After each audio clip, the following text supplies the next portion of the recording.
जय हिंद जय भारत। राष्ट्रीय वंदना चैनल पर मैं प्रतिका डॉक्टर प्रवीण सरोहा जी के साथ आप सभी का फिर से स्वागत करती हूँ। दोस्तों, चंद्रशेखर आज़ाद की क्रांति यात्रा के भाग 4 में हमने देखा कैसे आज़ाद छुपते छुपाते वर्षों बाद अपनी माँ से मिलने जाते हैं।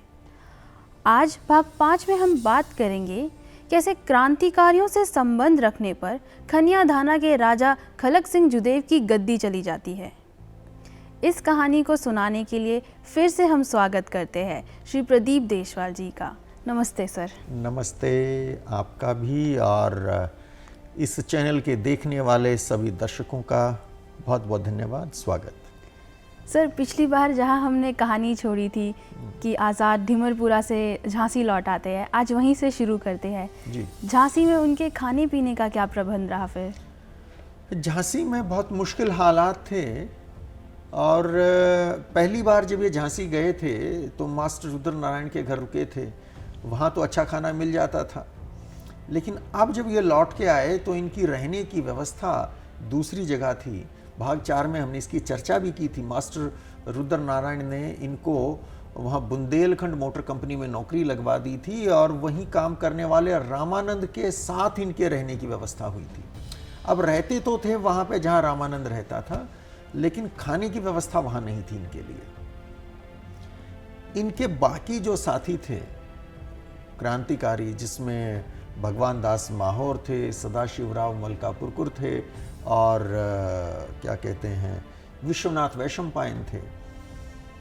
इन तीनों साथियों ने इनके भोजन का इंतज़ाम किया। इंतज़ाम भी क्या था, वो भी कमाल की बात है। विश्वनाथ वैशंपायन, जैसे हमने पहले भी इस बारे में चर्चा की, वो बताते हैं कि उनकी माँ को इस बात पर ऐतराज़ था कि कॉलेज में पढ़ने वाला उनका बेटा एक मोटर मैकेनिक के साथ दोस्ती रखता है। तो चूंकि इस दोस्ती से उनको ऐतराज़ था, तो उनके घर जाके खाने की भी बात नहीं बनती। भगवान दास माहौर की माँ आज़ाद को बहुत मानती थी। ये अच्छा खासा नाटक कर लेते थे। भगवान दास की माँ वो पक्की सनातन धर्मी थी,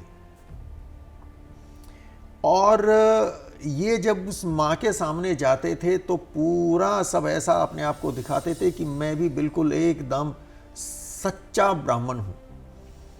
मसलन अगर पानी भी पीना है तो जब तक हाथ पैर नहीं धो लेंगे तब तक पानी भी नहीं पिएंगे, ऐसा दिखाते थे। भगवान दास माहौर लिखते हैं कि जब मास्टर रुद्र नारायण के घर होते तो वहाँ भाभी के हाथ से ही वो खिचड़ी के बर्तन को छीन के यूं हाथ डाल के खाने लग जाते थे। तो वहाँ वो रोक टोक नहीं थी। लेकिन मेरे घर आते तो पानी पीने से पहले भी हाथ पांव धोया करते थे। तो माँ इनको बहुत मानती थी। लेकिन रोज़ उनके घर बैठ के खाना खाएं, ये भी बात सही नहीं थी।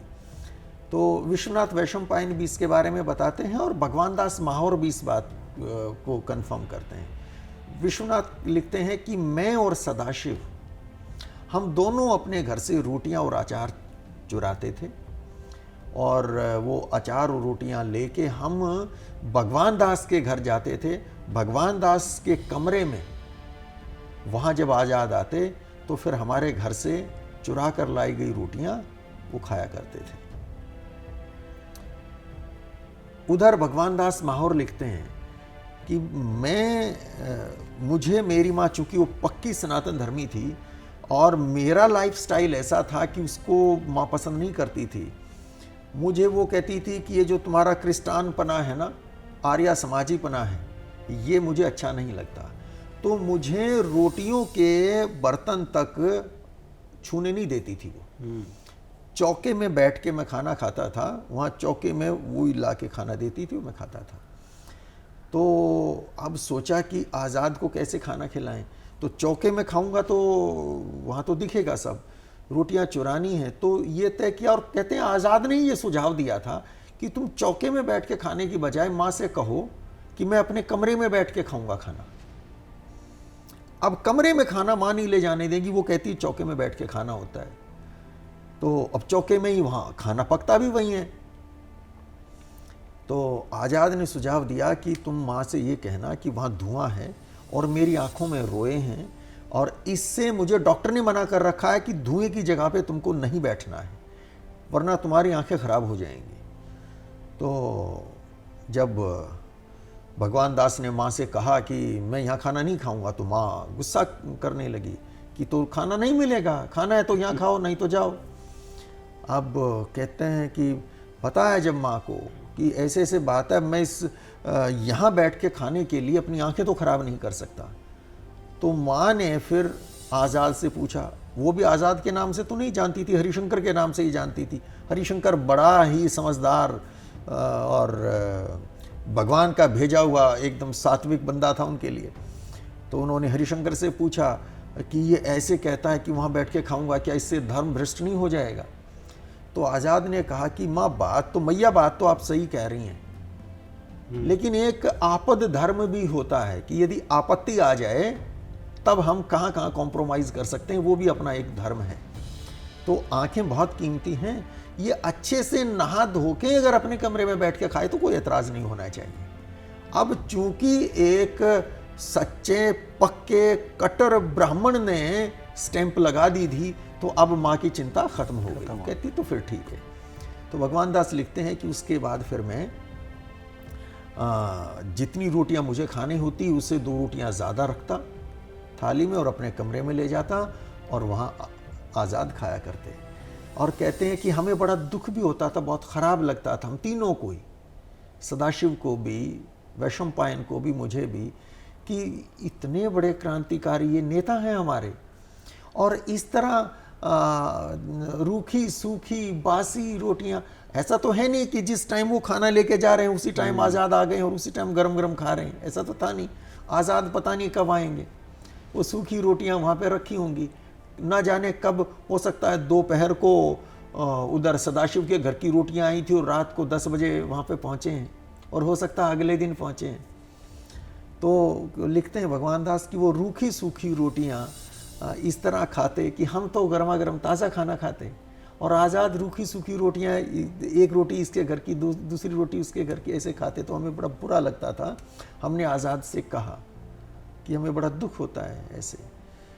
तो उन्होंने कहा, अरे पागल, कैसी बात करता है, इस इंतज़ाम में तो देखो ना, मेरी तो तुमसे भी ज़्यादा मौज है। तुम एक घर का खाना खाते हो, मुझे 3 घरों का स्वाद मिलता है। तुम्हारे घर के करेले का अचार का स्वाद मिलता है, उनके घर के आम के नींबू के अचार का स्वाद मिलता है, और कभी कभी साग सब्जी भी मिल जाता है। तो बहुत अच्छा है। तो इस तरह असल में क्या था ना, आज़ाद बहुत ही आत्मसंतोषी व्यक्ति थे। वो कठिनाइयों को समझते थे और उसके हिसाब से ही वो जिया करते थे। वो जीव के स्वाद पे चलने वाले व्यक्ति नहीं थे। सर, एक और घटना का जिक्र करते हैं भगवान दास माहौर कि ये किसी चौराहे से जा रहे थे और वहाँ कोई टोना टोटका चल रहा था। वो क्या थी कहानी सर? हाँ, उसमें हुआ यूं कि एक बार आज़ाद अपने साथियों के साथ, जिनमें भगवान दास भी थे, ये कहीं जा रहे थे किसी एक्शन के लिए, और जा के आ रहे थे, बल्कि वहाँ से लौट के आ रहे थे। किसी एक्शन के लिए गए थे, वो एक्शन कर भी ना सके, लौट के वापस आ रहे थे, निराश थे, कुछ हाथ नहीं लगा था। रास्ते में जब एक चौराहे से गुजरे तो वहाँ उस चौराहे पे वो कुछ सामान रखा था, जैसे कोई टोना टोटका करके गया हो, कोई कुछ वो चढ़ावा उतार रख के गया हो। तो आज़ाद ने देखा तो इनके पास तो फटे हाल रहते थे। आज़ाद ने कहा, जाओ ज़रा देखो भाई, उसमें कुछ कोई नारियल हो या कुछ पैसे वैसे रखे हुए कोई गया हो उसमें। तो भगवान दास लिखते हैं कि मैं गया, मैंने देखा कि उसमें ना नारियल था, ना कोई मिठाई थी, ना कोई पैसे थे। गुस्सा या निराश तो पहले से ही थे। तो कहते मैंने ठोकर मारी उस चढ़ावे उतार को, उसको ठोकर मारी और चल दिया वहाँ से। जब आया इनके पास तो आज़ाद ने पूछा कि क्या हुआ, कुछ नहीं मिला? तो मैंने कहता झुंझलाते हुए कहा कि कुछ नहीं था उसमें, ना कोई मिठाई थी, ना कोई नारियल, ना कोई पैसे। तो वहाँ जब ठोकर मारी, वो दिया जल रहा था, टोने का दिया जल रहा था। तो कहते हैं मैंने उसको ठोकर मार दी थी। तो आज़ाद ने देख लिया था। आज़ाद ने कहा कि कुछ नहीं मिला, दीवा काहे का था? घी का या तेल का? तेल का। तो कहते मैंने कहा घी का। तब आजाद बोले देखा ना, इसलिए मैं कहता हूं बात बात पे लुक लुक करता है। अरे घी का दिया था तो पागल उस दीवे को उठा के पी लेता, घी तो पी लेता। तो फिर आजाद ने कहा कि किसका मुंह देखा था आज सुबह तूने? तो भगवान दास कहते हैं कि मैंने कहा आपका। आजाद को कहा कि आपका मुंह देखा था, तो आजाद हंस पड़े। आजाद कहते नहीं नहीं नहीं, मेरा देखा होता तो ऐसी गलती नहीं करता, तूने आईना देखा होगा। सर, उनके एक पड़ोसी थे रामदयाल, वे अपनी पत्नी को मारा करते थे। तो इस पे कहीं है कि आज़ाद ने उन्हें सबक सिखाया, वो क्या थी सर कहानी? प्रीतिका, हुआ यूं कि झांसी में जब ये लोग रहते थे रामानंद के घर पे, तो वहीं पड़ोस में घर था इसका, रामदयाल का। ये बहुत शराब पीता था, और सिर्फ शराब ही नहीं पीता था, शराब पीते ही ये लड़ने लगता और पत्नी को मारा करता था, बहुत पिटाई करता था। आज़ाद को ही बुरा लगता था। पड़ोस में से आवाज़ें आती इसके चिल्लाने की, पत्नी के रोने की। देखते आज़ाद तो इनको बुरा लगता। एक दिन सुबह वो मिल गया इनको, रामदयाल। तो सुबह सुबह इन्होंने उसको टोका कि देखो रामदयाल, तुम आदमी तो भले हो, लेकिन ये शराब पी के तुम्हें क्या हो जाता है? तुम ऐसे पत्नी को मारते हो, बहुत बुरी बात है।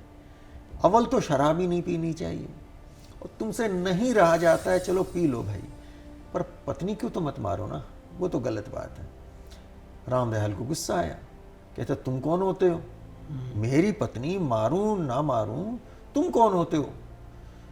तो अब इतनी बात तो नहीं बर्दाश्त होती आज़ाद से। आज़ाद ने कहा कि मैं कौन होता हूं ये मैं शाम को बताऊंगा, आज मारना तो, आज रात को मारना तब बताऊंगा मैं कौन हूं।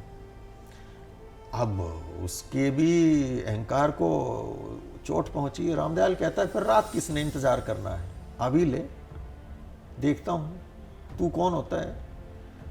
और बेवकूफ इंसान वो घर गया और घसीटते हुए अपनी पत्नी को गली में लेके आया सुबह सुबह, और आज़ाद के सामने मारने के लिए उसने हाथ उठाया ही था। तो फिर आज़ाद का एक भारी हाथ उसके गाल तक जब पहुंचा तो वो ज़मीन पे था। उसके बाद एक ही मारा था, ज़्यादा नहीं मारा था, पर उस एक का ही असर ये हुआ, उसके बाद उसने अपनी पत्नी पे हाथ नहीं उठाया। वो ऐसा था। सर, खनिया दाना के राजा खलक सिंह जुदेव की कहानी के बारे में बताएं, कैसे उनकी गद्दी जो है चली गई इन क्रांतिकारियों से संबंध रखते रखते? हाँ डॉक्टर सरोहा, बुंदेलखंड में कई सारी छोटी छोटी रियासतें हुआ करती थी, उनमें खनिया धाना भी एक थी, झांसी के पास में ही थी। क्रांतिकारी इन रियासतों से हथियार जुटाया करते थे। अच्छा। इनके राजाओं के पास, जागीरदारों के पास जो बंदूकें या पिस्तौलें हुआ करती थी, पुराने हो गई, इनसे खरीद लिया करते थे, कम दामों पे मिल जाया करते थे।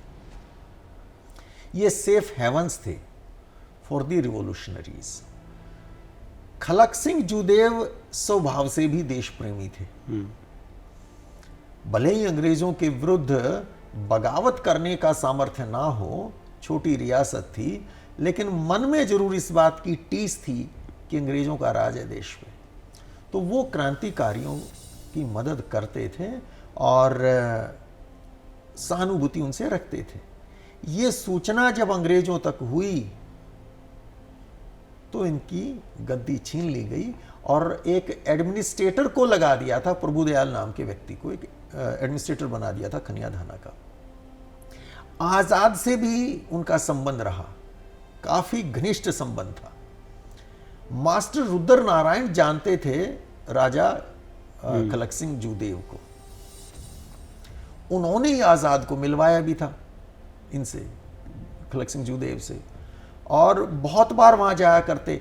वहां बल्कि आजाद कई कई दिन वहां रुका भी करते थे। वहां निशानेबाजी के कंपटीशन भी हुए, काफी वहां पे आजाद का वहां पे रहा आना जाना।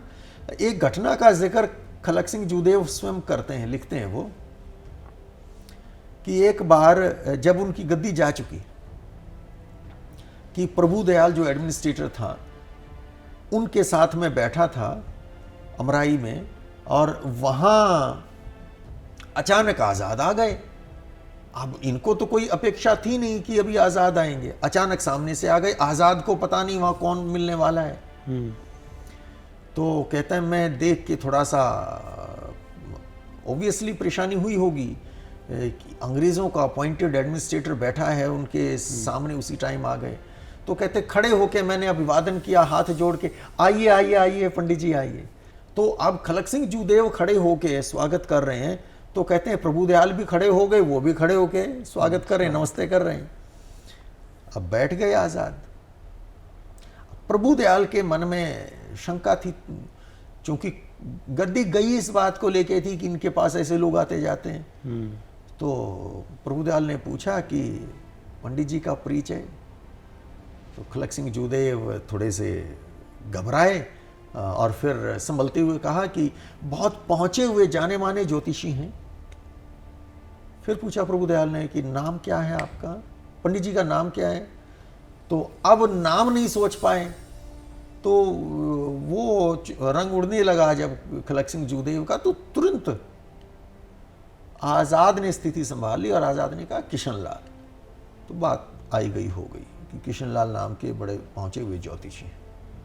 तो खलक सिंह जूदेव लिखते हैं कि इस तरह उस दिन स्थिति संभली, आज़ाद ने किशन लाल बताया तो फिर बात आई गई हो गई। तो ऐसा था वो मामला खलक सिंह जूदेव का। तो दोस्तों, ये था चंद्रशेखर आज़ाद की क्रांति यात्रा का भाग 5। भाग 6 में हम जल्द ही मिलेंगे और बात करेंगे कैसे सांड्रस वध के बाद आज़ाद लाहौर से सुरक्षित निकल आते हैं। आशा करते हैं आपको ये कहानी अच्छी लगी हो। कमेंट सेक्शन में हमें लिख के बताएं। जय हिंद, जय भारत।